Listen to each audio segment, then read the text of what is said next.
Hi everyone, welcome back to Misinformation in Science and Society. Here to listen, not to judge. I'm your host Annie, and today with us we have John Bushman. All right, so welcome. Could you please introduce yourself a little bit and what you do? My name is John Bushman, and I wear two hats. I'm Dean of University Libraries at Seton Hall University in South Orange, New Jersey, about 12, 14 miles from New York City. And at the same time, I have a second job on campus. I'm Associate Provost for Research and Innovation, which sounds fancier than it is. It is basically grants and research. So I oversee that office. Yeah, so can you share your journey into librarianship and what attracted you to the role of libraries in democratic societies? Okay. Um, well, I won't say that my um, initial motivations were terribly exalted. I graduated from Ball State University in Muncie, Indiana, with a degree in history, and thought I would go into teaching in the schools for a few years. But I was very young. I was graduated when I was 20 years old. And so I didn't get a job right away, no surprise. And I hit the bricks and got a job in the town that I graduated from university at a bookstore. And so I became interested during my time working there, both in like keeping a bibliography in your head and kind of knowing about books and what the fields were and how it was fairly important to have a background in the subjects to help people find information and connect them to books. And then how information was organized. And my university at the time had an accredited master's program. And after 3 years, I had working there, I had pretty good connections to people in the university. So I applied, got a graduate assistantship, and began my study. So it came through being a bookstore employee at first.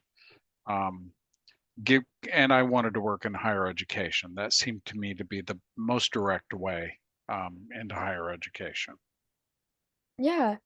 So, why do you think that truth and correct information are so important, and why misinformation is such a big issue right now?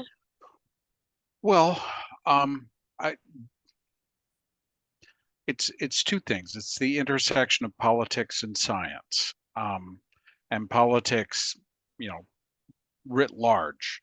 So we clearly had in the 2016 and the 2020 election, we saw misinformation and disinformation, fake news, that's the umbrella term, really come to the fore um, as a mover of people and as a mover of opinions. And you can't have a successful democracy without a minimal commitment to transparency, which is a kind of a fancy way of saying at least some version of the truth. We can all argue over what's true or how true something is, but even people who lie do so um, acknowledging the truth and trying to turn people away from that. The current environment is really about saying that there's really no such thing. It cuts the legs out from under um, uh, both true information and um, the notion that there can be such a thing as true information, which I think itself is not just wrong, but also false, incorrect. The second part I talked about science. The second part of that, of course, is we had a pandemic, and there was lots and lots and lots of um, fake news out there about what COVID was. A lot of misunderstanding that was fostered over what the new vaccines were that were being developed. I also believe that our federal government could have done a better job conveying the essence of what those new vaccines were. They're not like what I got. or even you got as a child for, let's say, tuberculosis. An inert form of tuberculosis was inserted into our arms. Our body's built an immunity, and we're pretty safe from tuberculosis. That's not what these were. What they were genetically modified coronavirus uh, samples, where the receptors were modified so that they went into your body, but the receptors themselves that fed the disease into your bloodstream, into your immune system, were blocked. And that's a very different thing than your body building up a natural immunity because it has an inert um, form of the disease injected into you. That's way too simple, but even that piece of information would have helped had it been repeated more forcefully and explained to the public better. That left the field open for fake science. Yeah, absolutely. So then, can you talk about like the concept of like information like literacy and why it's like crucial Mhm. in our modern digital age? Well, so my field probably as a whole has a little something different to say about information literacy than maybe I do. Um, the idea that you're going to kind of wag your finger at people and say you shouldn't listen to this, you should listen to that, or if you're going to investigate things, you should only look in these, sort of prescribed, approved venues. Um, I think we do that a lot for students to help them so that they are um, introduced to the disciplines and the ways that the disciplines that we're all studying in history, biology, uh, chemistry, sociology, and so forth, how they treat a subject. And I think that's perfectly fine. It's perfectly legitimate. That's a harder task to do for the broader public um, because we're obviously not going to, as a profession, we're not going to go out and teach 350 million people how to do research. So I think the task of information literacy is rather to encourage people to compare and contrast information resources and not wall themselves off from what they don't want to hear. Um, yes, there were legitimate doubts about, I'm going back to the coronavirus, to the pandemic. Yes, there were legitimate doubts about how the vaccines were being developed that, as I've indicated, probably did need to be better and more consistently explained to the public. It's why we're still getting booster shots, of course, because the virus mutates and it develops different receptors. So you got to get a booster so that you continue to be immune from several different versions of COVID-19. Um, and so I think I consider information literacy to be both clear public communication from the people in authority and the expectation on the part of the public, which I do think that librarians have a role in teaching, that one cannot go down a rabbit hole in searching for information. You've got to broaden your field a bit. You've got to broaden how you inquire, um, and you have to recognize a certain level of expertise, even if you're going to disagree with it. And so that's a lot longer answer than telling people, look in the New York Times or Washington Post for your information, because if you lose them at that level, you're not going to get them back. Mm, yeah. So how can you kind of mentioned this, but how can or how do libraries play a role in promoting like factual information and countering misinformation? So part of this is going to be a repeat of the answer I just gave. I think that libraries really do have a responsibility to teach students how the disciplines, approach a topic and why it's important um, to be able to read and make your way through if you are a biology major or if you are a communications major, that literature. Communications, a lot of the way that field is going is in health and medical communication.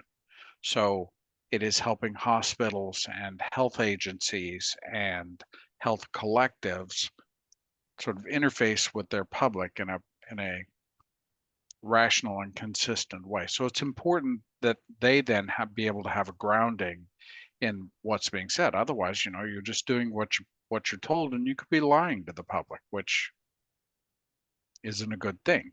Mhm. Um, the other thing I would say is that um, it's always going to be incomplete, but it's fostering a certain amount of independence. So if everyone is saying X, I think it's worth poking at that a little bit um, to see whether or not that stands up to a certain kind of scrutiny. So let's take an old example, smoking. Smoking for a long time, the um, scientific opinion was that it was probably not great, but not so bad for you, not so bad for you. And the people that kept investigating that and trying to pierce the fog of what appeared to be biased research, had to keep pushing at that. And that was a case where for a long time the good information was out there, but was really stifled and I think diluted by the tobacco industry. And of course, we've seen within your lifetime a public turn on smoking because people now know and recognize its bad health effects, and it's not acceptable anymore. People don't go into libraries or homes and just automatically light up and think it's okay because it's not no longer a socially accepted practice because the science finally has been absorbed. Mhm. Took a while though. Yeah, for sure. So, in your view, like how should libraries like maybe evolve in the future to continue to support like democratic societies and like Right. yeah. So I'm going to say something, that's probably not very popular. And I know it's not popular in my field, but I think we should be careful what we're evolving away from.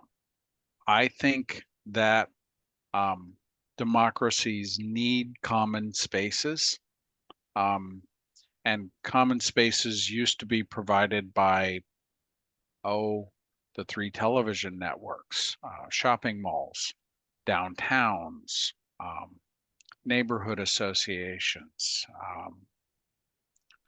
how people spent their spare time and how they did it together, churches, schools, libraries. And I think if you go down the list of things that I just mentioned, a lot of those they're not going away, they're not gone, but they're diminishing. They play less of a role in people's lives. And I think libraries need to recognize the good that they do by providing a common space and a common resource, and a community resource. And when I say community, I don't mean public libraries. I mean every library, school, academic, and public, um, that is shared, the space that is shared. And I think that there's a lot of good that does, the kind of coming together to inquire, to find reading material, to do a bit of research, um, just to fulfill your own needs in a library. I think that that's incredibly important that that be done as a supportive environment. It's more important than I think we recognize. And this is something democratic theory has been telling us for a long time, that you have to have a certain amount of commonality and there have to be institutions that foster that commonality. Now, you asked it, so I don't want to evolve away from that. You asked then how libraries will evolve. I think they're going to get more involved I think public libraries already are going to get more involved in community life, I will put it that way, so that they stay connected to the families. And let's face it, kids and people with little kids are the backbone of who uses public libraries. So they're going to stay connected to people with young kids and families, staying connected to their local schools so that they are another resource for those students. Um, and keep their ear to the ground as to what's going on so that they are supporting. There's a kind of a synergy between what's going on in the community and what's happening in the library. As for academic libraries, we're probably going to continue to evolve into supporting students' research in different ways, like with data services. Um, Oftentimes you'll have a professor standing up in front of a class speaking of a piece of software like Stata or R or Atlas TI, and it will do certain things, and it's not terribly sophisticated to use, but the students are a little lost. So you have the professor here and the students here, and there's a bit of a gap. That's always what libraries have done. They've kind of filled that gap in between. Mhm. And they're doing it with um, software and data instruction isn't really that much different than helping you systematically look for articles and books, and kind of wend your way through those. So just like every format change, from print to microfilm to electronic, it's going to take those kinds of services are going to take their place alongside everything else, and libraries aren't going to drop off doing very much. They're just going to do more things alongside what they're already doing. And they're going to provide that sort of common space. Mhm. Yeah. So those are all my all my questions about like misinformation and like libraries. So do you have anything else to add before I have like two more just questions for fun? Um, do I have anything more to add? I'm pretty worried about public institutions like libraries, um, in our current environment. And I'm not so much worried about funding it as I'm worried about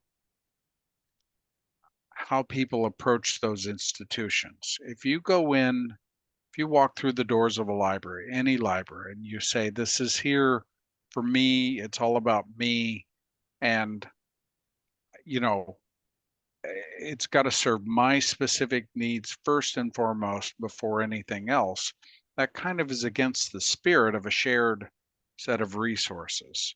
Mhm. Um, and I want that spirit of sharing resources to stay alive because I think it's important for democratic societies. So that was a not fun addition to what I was saying, but it is what I worry about. Yeah, yeah, for sure. Um, so yeah, I just have like two more Mhm. questions. So first one is like what inspires you in life? Like what are some of your inspirations, like person, idea, book, etc. So uh, we had an email exchange before setting this up, and I told you I was like an old academic. Wow. So, my inspiration is a philosopher. He's still alive. He's like 92 now, Mm, um, named Jürgen Habermas. He's German. He grew up in post-World War II Germany, and he's the great synthesis philosopher of democratic theory. And his book all the way back in 1962 in German on the public sphere was incredibly important to academic studies and became particularly important mhm. in the English world when it was translated 27 years later in 1989. Um, he's very important. His ideas are always very sensible and intuitively attractive to me. Um, the way he analyzes and breaks down problems and analyzes, I think, how things go right and how things go wrong. And I return to his work over and over and over again. I read other people, but he's very um, important to me. Yeah, that's awesome. And do you have any advice for people, especially teens, just about like anything? So, um, in the absence of plugging into how knowledge is communicated and put together. So sociology has a structure. There's experimental sociology and there's theoretical sociology. Same thing for biology. There's botany and there's microbiology, and you keep going down. The absence of kind of being aware of how knowledge is put together, what people can do is they they get on chat or text and they say, "Hey, what do you know about X?" And they start to share in this sort of community of practice information. Mhm. And I understand why they do that, but I want to make sure that students and all citizens break out of their own bubble. Um, it's something that it's one of the good practices that scholars do. They will range far and wide at times to sort of test their ideas and see what else someone is saying about the same thing. I'd like that kind of spirit of inquiry um, to be main, to be maintained and to hold among students. Mhm. And it's fun when I see it happen. Even as an administrator, I still see it happen, and it's fabulous. I know that sounds wonky, but learning does happen in the university, so it's fun to watch that happen. Yeah. All right. Thank you for that, and that's all I have. So thank you for your time and your insights. You're welcome, Annie. Thank you for inviting me. Yeah, of course. Right. Take care. Take care. Bye bye.